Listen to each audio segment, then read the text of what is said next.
apa arti dari sebuah gambar yang saya tunjukkan kepada monitor teman-teman, ya. Dimana di sini saya menunjukkan ada air minum dengan gelas yang begitu kotor. Ya, ketika kita haus, maka kita membutuhkan air untuk melepaskan dahaga.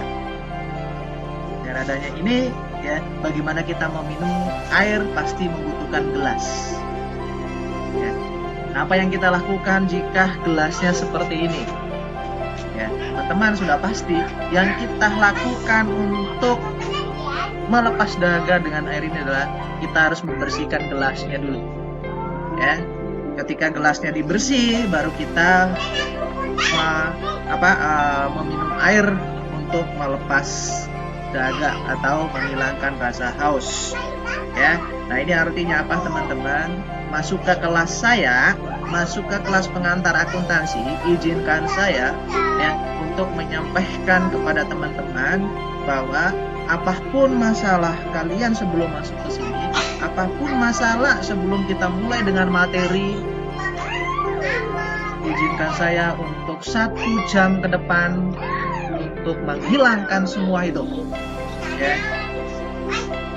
Dan harapan saya adalah untuk satu jam ke depan kalian hanya menyimak dan mendengar dan memahami ya materi apa yang baru saya sampaikan saat ini. Ya, itulah filosofi dari gambar yang saya tunjukkan kepada teman-teman. Ya, jika kita mau minum air, maka gelasnya kita harus bersihkan dulu. Ya, begitu juga dengan pelajaran kita hari ini.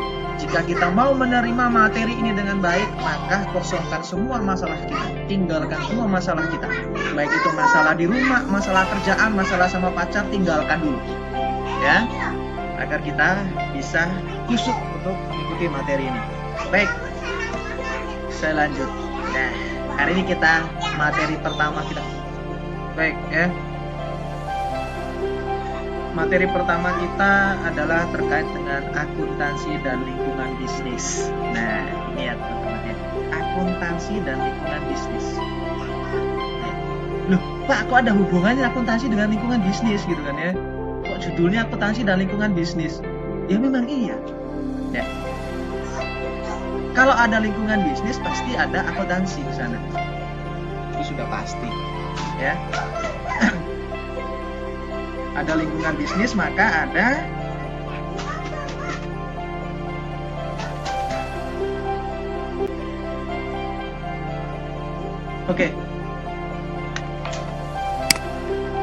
Nah, lingkungan bisnis berarti ada lingkungan bisnis, ada akuntansi, ada lingkungan bisnis. Konsepnya di situ dulu ya teman-teman ya. Untuk memudahkan pemahaman kita ya. Untuk memudahkan pemahaman kita, kalau ada bisnis atau ada uang, maka ada akuntansi yang mengatur. Ya, itu dulu. Sama 1 semester kalian akan saya temani untuk membimbing teman-teman untuk memahami terkait dengan akuntansi yang bersifat bisnis. Ya.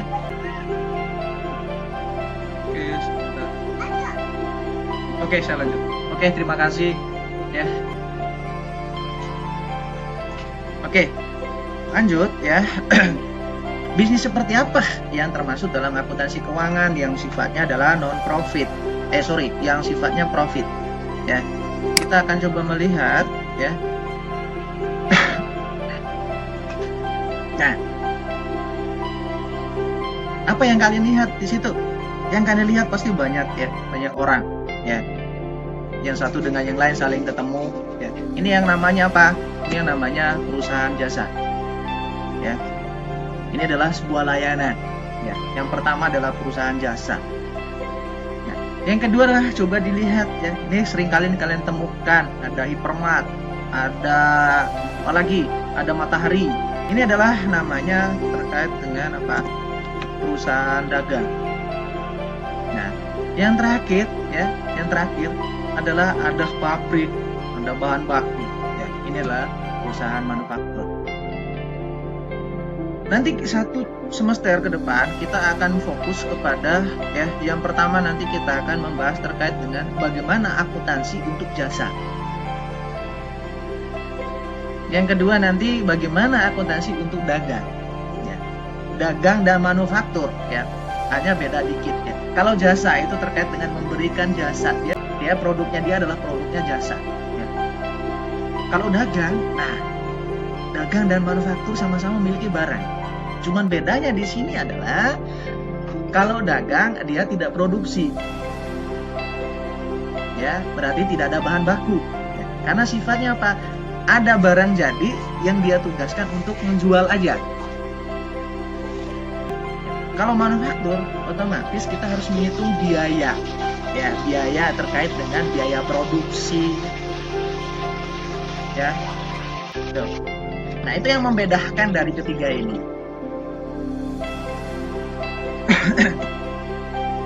Kita akan melanjut, ya apa-apa jenis contoh yang paling sederhana produk dari perusahaan jasa. Nah ini produk dari perusahaan jasa, ya. Contohnya adalah Disney, ya produknya dia tuh hiburan. Habis itu Garuda Indonesia, produknya apa? Transportasi kan? Ya. Dia tidak memproduksi pesawat, tapi dia membeli pesawat yang memberikan pelayanan kepada orang banyak melalui apa? Jasa transportasi. Ada hotel dan lain sebagainya. Ya. Habis itu kalau perusahaan dagang, nah di mana? Ada Carrefour, ya, barang-barang kebutuhan setiap hari, Carrefour. Ada juga yang lain ya, Amazon.com. Manufaktur sudah jelas ya, pasti ya. Contoh yang paling adalah Honda ya, perusahaan Honda, produknya dia apa? Mobil ya, dan Intel produknya komputer ya, dan lain-lain ya. Ini tidak terlalu, kalian bisa pelajari sendiri. Lalu apa aja ya setelah kita memahami terkait dengan apa produk-produk dari 3 perusahaan tersebut ya, lalu kita harus memahami terkait dengan apa tipe organisasi perusahaan ya, karena kita hari ini mempelajari teorinya dulu, pertemuan minggu depan baru nanti kita masuk sedikit perhitungan ya, perhitungan terkait dengan persamaan dasar ya. Hari ini kita teorinya dulu ya. Nah apa aja sih jenisnya gitu kan ya, jenis dari organisasi perusahaan itu. Yang pertama apa? Jenis yang pertama perusahaan perorangan. Ada persekutuan. Nah, yang jelas kalau perseorangan pasti dimiliki oleh seseorang. Persekutuan lebih dari 1 orang.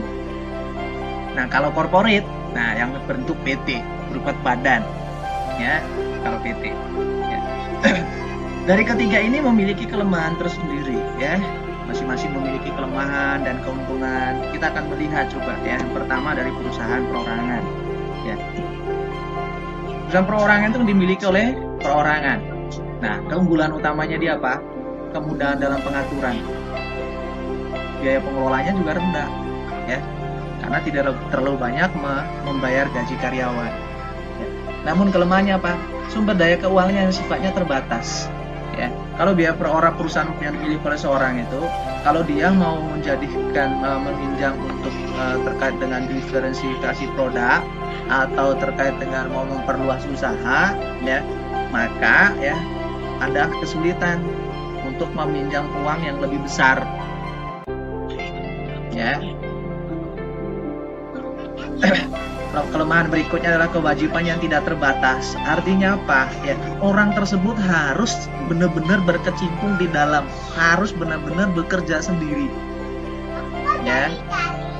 Nah, coba kita akan melihat ya dari persekutuan. Ya, yang sifatnya sekutu. Sekutu dimiliki oleh 2 atau lebih orang. Nah, kalau persekutuan keunggulannya dia apa? Sumber daya keuangannya yang lebih besar dibanding dengan perorangan sudah jelas. Ya, tambahan keahlian manajemen. Nah, kalau cuma 1 orang itu kan keahlian 1 orang tidak bisa mewakili semua. Jadi tidak bisa kerjain sendiri. Ya, kalau 1, 2, 3 orang itu kan 1 orang tidak memiliki keahlian dalam IT. Ya, jadi tidak perlu nyewa orang lain karena ada salah satu anggota sekutu yang memiliki keahlian dalam IT. Habis itu 1 orang memiliki keahlian dalam keuangan, jadi tidak perlu menggunakan konsultan untuk membuat laporan keuangan. Nah, coba kalau perorangan, nah pasti kesulitan, ya. Namun kelemahannya apa? Kelemahannya sama, kewajibannya tidak terbatas. Ya, sama. Ya. Nah, kita akan melihat di corporate, ya, dibentuk berdasarkan peraturan pemerintah sebagai badan hukum yang terpisah. Nah, ini kalau sudah masuk dalam manufaktur atau PT, ya, itu sudah mengikat dengan sendirinya untuk tunduk pada peraturan pemerintah. Terkait dengan apa? Terkait dengan surat izin, pelaporan produk yang harus dijual. Habis itu apa lagi? Habis itu harus tunduk atau memiliki kewajiban untuk membayar pajak dan sebagainya. Baik pajak penghasilan, pajak PPh 21, PPh 22, 23 sampai 25. Ya. Nah, keunggulan utamanya dia adalah kemampuan untuk mendapatkan sumber daya dalam jumlah yang besar. Sumber daya apa? Terkait modal. Ya. Kalau modal sendiri terbatas, maka dia bisa menerbitkan saham. Nah, kelemahannya apa ya dari corporate atau PT ini? Nah, pengenaan pajak ganda. Nah, ini ya, ini pengenaan pajak ganda. Ya, contohnya apa pengenaan pajak ganda? Pasti ada PPN, ada PPh, habis itu ada pajak merek. Nah, hak paten itu kan ya, ada pajak merek. Itu sudah jelas. Ya. Oke, ya. Kalau tadi kita membahas terkait dengan jenis-jenis organisasi, ya, tipe-tipenya seperti apa. Lalu setelah kita memahami itu, nah bagaimana mereka punya strategi? Strategi apa yang mereka lakukan? Ya, agar bisnis mereka tetap berjalan. Nah, kita akan melihat ya, strategi bisnisnya apa? Serangkaian rencana dan tindakan terintegrasi yang didesain bagi perusahaan sebagaimana saran untuk memperoleh apa? Keuntungan melebihi pesaing sekaligus untuk memaksimalkan laba. Nah, karena kalau namanya usaha pasti tujuan utamanya apa? Pasti tujuan utamanya laba. Nah, sehingga dia harus memiliki strategi. Nah, lalu strateginya apa aja, Pak? Gitu ya. Dia memiliki strategi. Strateginya apa aja, Pak? Nah, kita akan lihat yang pertama adalah terkait dengan strategi biaya rendah. Wih, ada strategi biaya rendah. Ya. Apa itu strategi biaya rendah kan gitu? Ya. Oh, ada Pak, strateginya harus biayanya lebih rendah gitu kan ya.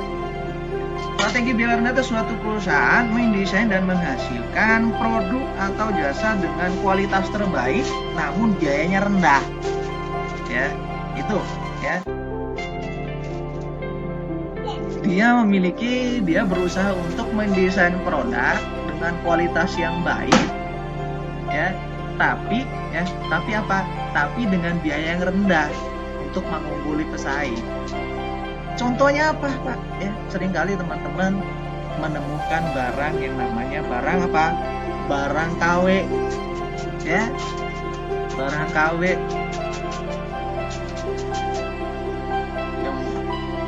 Itu adalah dia menggunakan strategi biaya rendah. Dia menggunakan biaya rendah untuk menghasilkan produknya, biaya rendah itu untuk memperoleh bahan baku yang kualitasnya masih jauh di bawah dari kualitas bagus, namun produknya itu berkualitas karena apa? Karena mirip dengan produk yang asli. Nah, itu strategi biaya rendah. Namun yang kedua adalah strategi diferensiasi. Strategi diferensiasi dia katakan apa? Sebuah perusahaan mendesain dan menghasilkan produk atau jasa yang memiliki kekhususan, ya, atau memiliki karakteristik yang unik. Nah,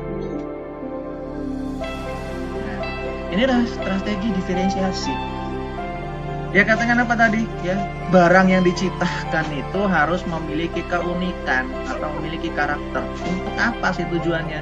Untuk mengalahi pesaing. Ya, mengalahi pesaing dan mencapai pasar. Mencapai pasar semaksimal mungkin dengan produk yang memang memiliki karakternya sendiri. Ya, jadi barang unik yang memang susah dicari kan gitu. Ya. Kalau barang unik yang susah dicari, dikasih harga berapapun pasti laku. Ya, dikasih harga berapapun pasti laku. teman-teman ya, dari strategi ini yang berhubungan dengan konsumen ya, maka dalam perusahaan itu ada yang namanya untuk memenuhi kebutuhan mereka, maka mereka membuat yang namanya rantai nilai perusahaan ya, rantai nilai perusahaan.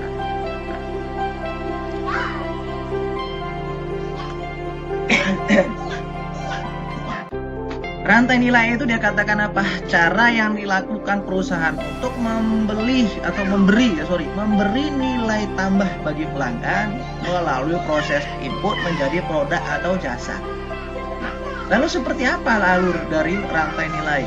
Ya, rantai nilai perusahaan itu dari yang pertama dia katakan menginput. Ya, bahan baku itu diinput dan diproses dalam bentuk proses bisnis ya, dalam bentuk produk ya, yang menghasilkan produk atau jasa untuk apa? Untuk memberikan nilai tambah kepada pelanggan. Ini adalah dari strategi, maka dia membentuk sebuah rantai nilai. Ini adalah pakem ya. Ini sudah pasti ya. Bagaimana dia memberikan nilai tambah kepada pelanggan. Nah, rantai nilai ini untuk siapa kan gitu ya? Rantai nilai ini ya akan digunakan oleh siapa? Oleh pihak-pihak yang berkepentingan. Pasti nggak asing lagi dong ya, yang namanya pihak-pihak yang berkepentingan. Pihak-pihak berkepentingan itu terdiri dari dua, ada pihak internal dan ada pihak eksternal. Nah, pihak-pihak berkepentingan itu diartikan sebagai perorangan atau entitas yang yang mempunyai kepentingan ya, kepentingan dalam menentukan kinerja perusahaan. Tadi saya bilang pihak itu ada dua ya, pihak yang berkepentingan dalam perusahaan itu. Ada pihak internal, ada pihak eksternal. Siapa aja yang termasuk dalam pihak internal? Ya, ada pemilik, ada karyawan, ada manajer. Ya. Lalu pihak eksternalnya ada siapa aja? Ya, ada pelanggan, ada kreditur, dan ada pemerintah. Loh, Pak, kok pemerintah termasuk juga? Gitu. Ya. Pihak-pihak berkepentingan kok pemerintah masuk di sana? Ya iya, ya. Karena apa? Karena berhubungan dengan pajak. Ya. Pemerintah membutuhkan itu. Pemerintah juga membutuhkan laporan keuangan dari perusahaan-perusahaan yang sifatnya memang sudah terbuka atau go public. Nah, perusahaan go public ini wajib dan pemerintah harus tahu. Karena apa? Karena terkait dengan pajak. Lalu pertanyaannya apa? Apa yang mereka butuhkan kan gitu, ya? Teman-teman, ya. Untuk memenuhi kebutuhan dari pihak-pihak yang berkepentingan ini, ya, maka harus adanya yang namanya akuntansi. Ya, harus ada yang namanya akuntansi. Oke. Apa itu akuntansi? Ya. Akuntansi itu adalah suatu aktivitas jasa. Ya. Nah, kita akan melihat ya, akuntansi itu adalah sistem informasi yang mengukur aktivitas bisnis. Mengolah data menjadi laporan ya. Laporan keuangan. Laporan keuangan ini akan mengkomunikasikan hasilnya kepada siapa? Kepada para pengambil keputusan. Nah, ini adalah akuntansi. Ya, akuntansi adalah suatu sistem, ya, sistem yang mengukur aktivitas dalam bentuk apa? Dalam bentuk mengolah data menjadi laporan. Loh, setelah laporan itu diolah, maka apa? Maka harus dikomunikasikan. Ya, saya akan lihat yang ada aktivitas bisnis, mengolah data, mengkomunikasikan, dan pengambilan keputusan. Inilah yang dibutuhkan oleh pihak-pihak, ya. Oleh perusahaan, ya, harus ada akuntansi. Untuk apa? Untuk memenuhi kebutuhan dari pihak internal dan pihak eksternal. Nah, bagaimana ya akuntansi itu kalau dilihat dari sudut pandang pemakai? Ya, kalau dari sudut pandang pemakai, dia katakan apa? Suatu disiplin yang menyediakan informasi yang berkaitan untuk apa? Ya, informasi yang diperlukan untuk melaksanakan kegiatan secara efektif. dan mengevaluasi kegiatan-kegiatan perusahaan. Ini kalau dari sudut pandang pemakai. Dan lalu yang berikutnya adalah coba kita lihat dari sudut pandang kegiatan. Nah, kalau sudut pandang kegiatan kita mengartikan akuntansi itu adalah proses pencatatan. Ada penggolongan, ya, pengolahan, peringkasan, pelaporan, menganalisa, ya, data keuangan perusahaan. Ini kalau dilihat dari sudut pandang apa? Sudut pandang kegiatan. Namun coba kita melihat dari sudut pandang yang lain, ya, untuk mengartikan akuntansi itu. Nah, kalau dari sudut pandang aktivitas jasa, dia katakan apa? Fungsinya adalah untuk memberikan informasi kuantitatif, ya, terutama informasi mengenai keuangan dan entitas ekonomi yang dimaksudkan akan menjadi berguna dalam pengambilan keputusan. Nah, yang terakhir, ya, kita akan melihat dari sudut pandang yang lain, yaitu dari sudut pandang seni. Ya, akuntansi kok ternyata, ya, seni. Ya, kenapa dia katakan seni?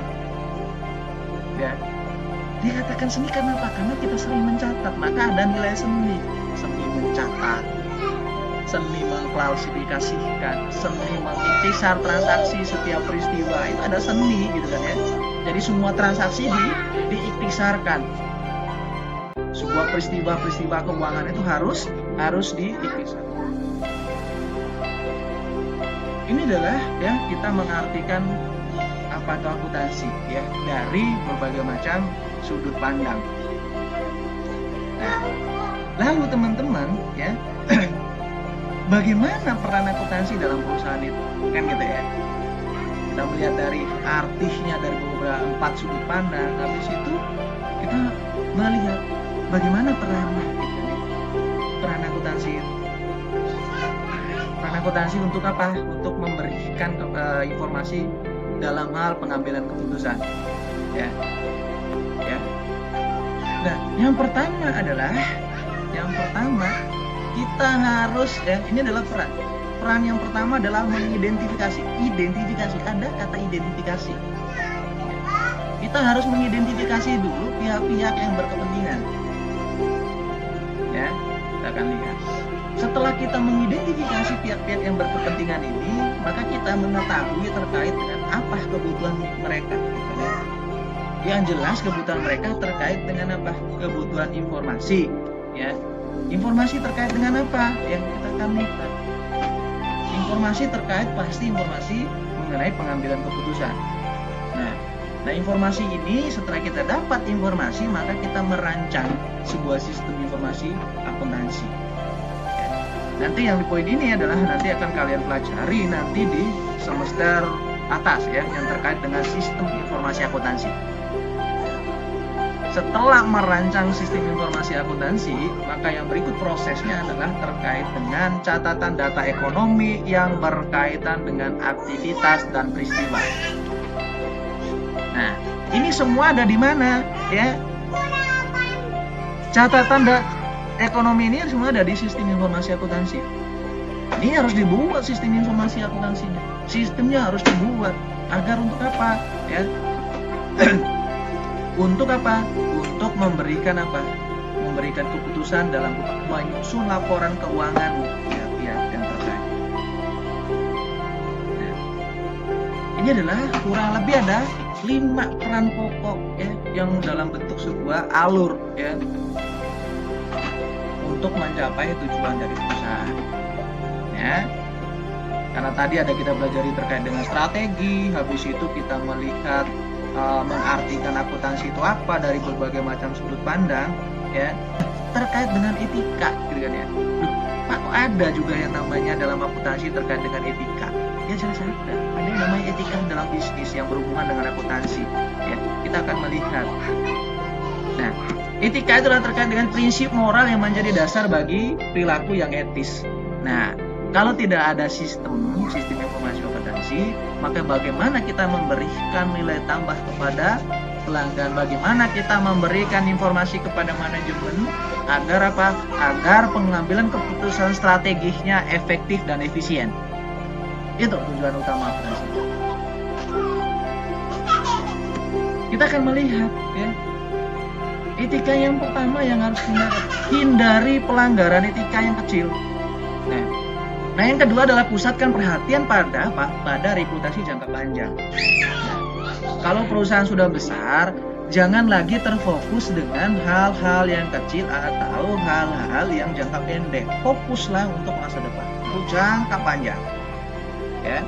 Yang ketiga dia katakan apa? Bersiaplah menghadapi konsekuensi yang kurang baik bagi diri Anda bila berpegang pada perilaku yang etis. Ya.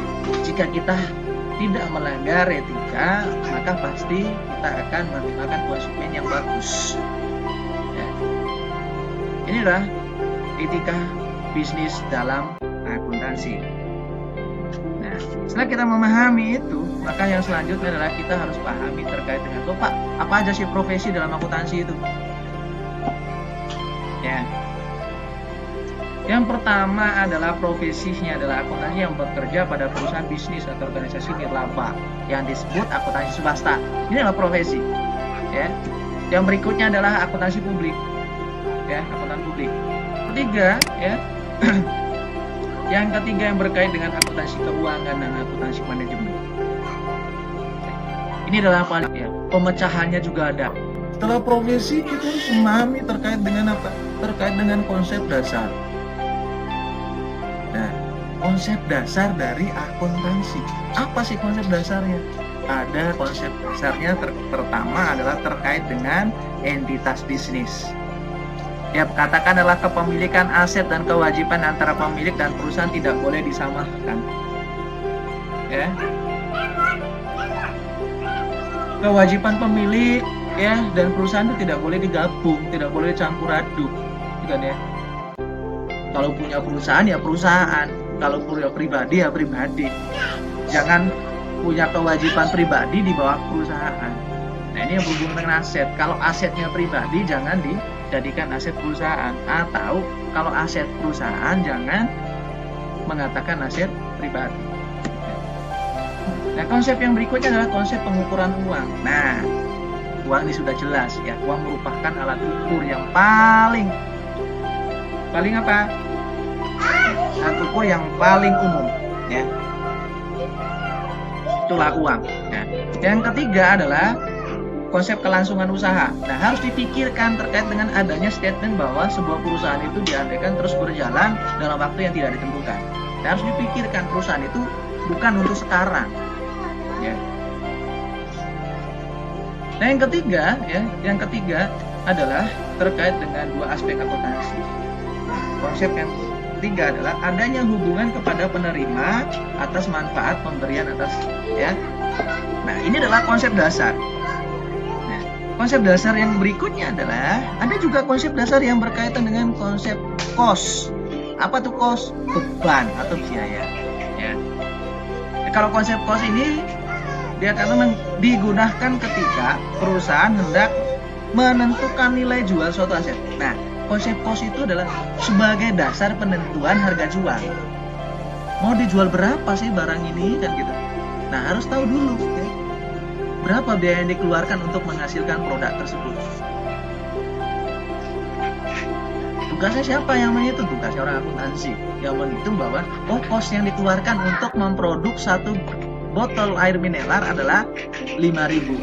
Maka harga jualnya adalah ditambah dengan pajak DPP ditambah dengan pajak, hasilnya harga jual. Oh, ketemu harga jualnya adalah dari 5.000 jadi 8.000.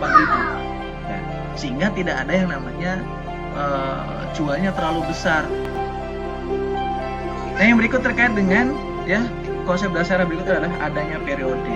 Nah, sudah jelas kalau periode akuntansi pasti ada ya. Jadi setiap diproyeksikan akan terus berjalan sampai batas waktu tidak ditentukan. Bukan berarti konsep waktu tidak penting untuk urusan akuntansi. Ya, jadi akuntansi itu harus dibuat dalam bentuk periode. Ya, ada periode bulanan, ada semesteran, ada mid semester, ada tahunan. Ya, itu harus jelas. Ya, itu ada konsepnya.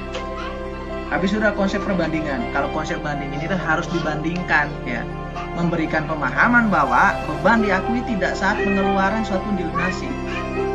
Ya, beban akan diakui ketika produk atau barang ya maupun jasa sudah memberikan kontribusi pada pendapatan. Ya. Jadi beban itu diakui jika dia sudah memberikan nilai tambah, gitu kan. Jika dia sudah memberikan kontribusi terhadap pendapatan. Yang keempat dikatakan adalah ada konsep dasar terkait dengan upaya dan usaha.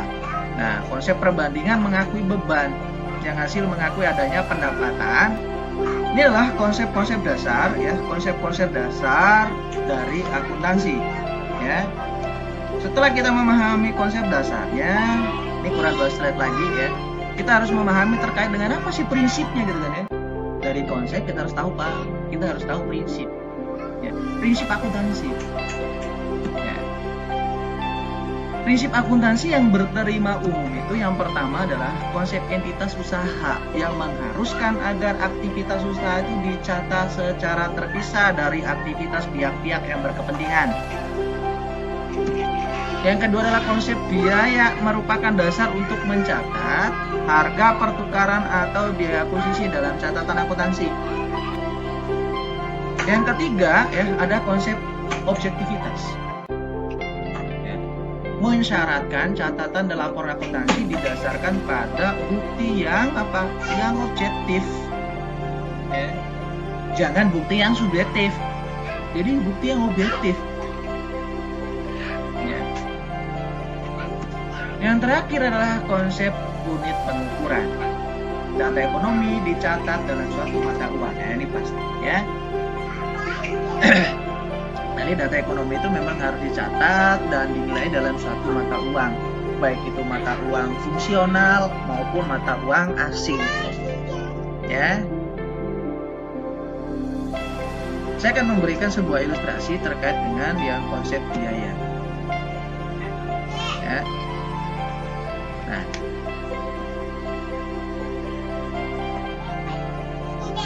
Coba kita lihat di sini, ya. Ini adalah sebuah ilustrasi, ya, terkait dengan prinsip akuntansi yang berterima umum, yang diterima secara umum, ya, berdasarkan konsep biaya. Ya. Tanggal 25 Agustus, Ranaka mengajukan penawaran sebidang tanah seharga 125 juta. Yang oleh pemilik semula ditawarkan seharga 150. Tanggal 3 September, ya, Ranaka dan pemilik tanah sepakat. Sepakat pada harga berapa? Sepakat pada harga 137 juta. Namun pada tanggal 20, ya, tanggal 20 Oktober, tanah dinilai sebesar 98 juta oleh kantor pajak. Untuk apa? Untuk penghitungan pajak bumi dan bangunan. Ya.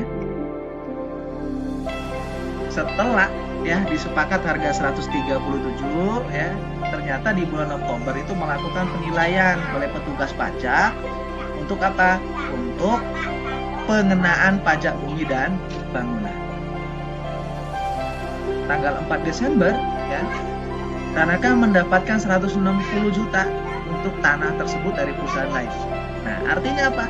Di tanggal 4 Desember, ya, tanah ini dijual kembali oleh Ranaka dengan harga 160 juta. Ya. Sudah paham ya teman-teman, ya? Paham dari konsepnya, ya? Ya, paham dari konsepnya? Ya. Nah, dia katakan, ya, kita diminta untuk pada harga berapakah seharusnya tanah tersebut dicatat di pembukuan Ranaka pada tanggal 31 Desember. Yang bisa bantu saya untuk menjawab, silahkan langsung Amit untuk dijawab, ya. Di sini ada kurang lebih ada 4 nilai, ya. Ya. Sebelum tutup buku, ya, sebelum akhir periode atau akhir tahun, ya, tanah tersebut, ya, laku terjual dengan 160. Pertanyaannya adalah, berapakah seharusnya tanah tersebut dicatat dalam bukunya Ranaka di 31 Desember? Yang bisa langsung jawab. Yang bisa bantu saya ada? Ya, udah pada tidur semua. Ya, udah pada tidur semua ya. Oke, terima kasih ada yang menjawab. Terima kasih. Ya. Ini ada lagi yang baru mau selesai, baru masuk. Ya Allah. Nah, pada buku Ranaka, kalau kita konsepnya adalah konsep biaya, maka yang dicatat itu adalah 137 juta. Ya. Ada yang katakan pada konsep biaya tanah tersebut harus dicatat sebesar biaya pertukaran atau biaya perolehan. Ranaka itu memperoleh tanah tersebut dengan harga 137 juta. Maka yang dicatat bukan harga yang 165. 160. 160 itu adalah harga yang terjual. Karena konsep yang saya ceritakan adalah konsep biaya, maka pada saat dia peroleh nilainya adalah 137, itu yang dicatat dalam neraca. Ini adalah sekilas ya pengantar ya, materi pengantar untuk kita lebih jauh memahami terkait dengan akuntansi ya. Ini masih sekedar teori ya, kita harus memahami dulu prinsipnya apa itu akuntansi, konsep dasarnya apa, pengertiannya apa ya, siapa yang membutuhkan ya akuntansi itu ya, orang-orang itu membutuhkan apa dari akuntansi ya. Oke ya. Yang dibutuhkan oleh pihak-pihak yang berkepentingan tadi ada pihak internal, ada pihak eksternal, yaitu ada manajer, ada karyawan, ada pemilik, ada kreditor, ada pelanggan, ada apa lagi ya, ada pemerintah ya. Yang mereka butuhkan dari akuntansi itu adalah informasi keuangan. Informasi keuangan yang dalam bentuk apa, Pak? Kok informasi keuangan? Informasi keuangan yang dalam bentuk laporan keuangan. Output dari sebuah akuntansi atau peristiwa ekonomi itu adalah laporan keuangan. Laporan keuangan itu yang terdiri dari apa aja? Ada laporan posisi keuangan, ada laporan apa? Ya, ada laporan laba rugi. Ada apa lagi, Pak? Ada laporan apa? Laporan perubahan ekuitas. Apalagi, Pak? Ada laporan apa? Laporan cash flow atau arus kas. Inilah ya yang dibutuhkan oleh pihak-pihak yang berkepentingan dari akuntansi. Ya, jika teman-teman akuntansi tidak dianggap remeh, ya, saya kadang mengatakan ya, orang akuntansi itu harus pertama itu orang akuntansi harus gaul tapi tetap beretika. Kenapa saya bilang gaul? Karena kalian tuh seolah-olah seorang pemilik yang mengetahui segalanya. Kalian mengetahui kapan perusahaan itu mau guling, kapan perusahaan itu lagi naik. Siapa yang tahu pertama? Orang akuntansi atau orang akuntan. Nah, orang akuntan tahu dari mana? Tahu dari proses akuntansi. Itu ya. Dari sekian proses akuntansi itu yang dibutuhkannya cuma apa? Laporan keuangan. Oke, ya. Itu ya teman-teman. Oke, saya buka 1-2 pertanyaan dari teman-teman. Yang ingin diskusi, yang ingin berbagi pengalaman terkait dengan pekerjaan yang berhubungan dengan akuntansi, silahkan. Karena minggu depan saya tidak mengulangi lagi dengan materi yang ini, tapi minggu depan kita sedikit mulai sudah masuk ke perhitungan. Terus tahu dulu persamaan dasar akuntansi itu. Nah, persamaan dasar ini nanti kita akan bahas minggu depan. Ya, bagaimana sih persamaan dasar akuntansi itu? Sebelum kita memahami lebih lanjut terkait dengan proses akuntansi. Proses akuntansi yang disebut dengan sebuah siklus akuntansi. Tuh, ya. Sebelum kita ke sana terkait dengan bagaimana proses atau yang disebut dengan siklus akuntansi, maka kita tahu dulu dasar yang dinamakan persamaan dasar akuntansi. Nah, materi persamaan dasar akuntansi kita akan bahas minggu depan. Silakan, ada yang mau berdiskusi? Jangan pojok-pojok sendirian ya. Kalau pojok-pojok sendirian nanti nggak ada yang bangunin, repot ya. Ya. Setidaknya kalau misalnya kalian mengikuti kuliah harus ada teman mendampingi, karena kuliah virtual ya, kuliah online, setidaknya ada teman yang mendampingi. Karena khawatirnya saking merdunya suara pembina membuat kalian tidur terlelap dan tidak bangun lagi. Bangun-bangun besok pagi semua sudah kelar. Ya. Sehingga setidaknya ada teman yang mendampingi ketika lagi mau ngantuk gitu kan, ada yang bangunin gitu kan ya. Puji Tuhan masih semangat ya. Saya mengintip di monitor 2 di halaman kedua, masih semangat juga. Saya melihat mahasiswanya tidak semangat, maka saya juga tidak semangat untuk memberi materi. Ketika mahasiswanya saya lihat antusias dan semangat, saya juga bersemangat untuk berbagi. Ya. Ya, jika saya tidak bersemangat, kalian ketuk saya. Pak, kok hari ini tidak semangat? Oke, karena kelihatannya ada yang memberikan kode ke saya, ya, Oke, ya, terakhir dari saya teman-teman, jangan bosan untuk belajar, ya. Jangan bosan untuk untuk mendengar apapun ya, yang disampaikan dari Bapak Ibu pembina, ya. Mudah-mudahan yang mereka berikan itu bisa membantu teman-teman ya, ya. Oke, ya.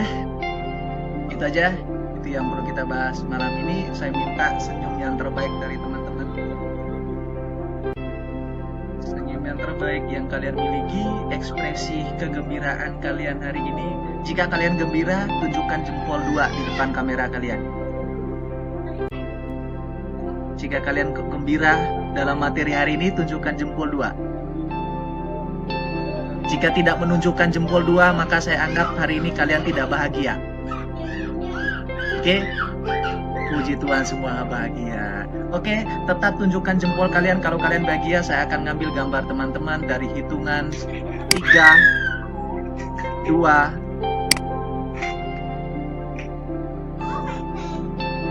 oke, 3, 2, 1, action. Oke, terima kasih banyak teman-teman ya. Terima kasih banyak untuk pertemuan hari ini. Kita ketemu di minggu depan.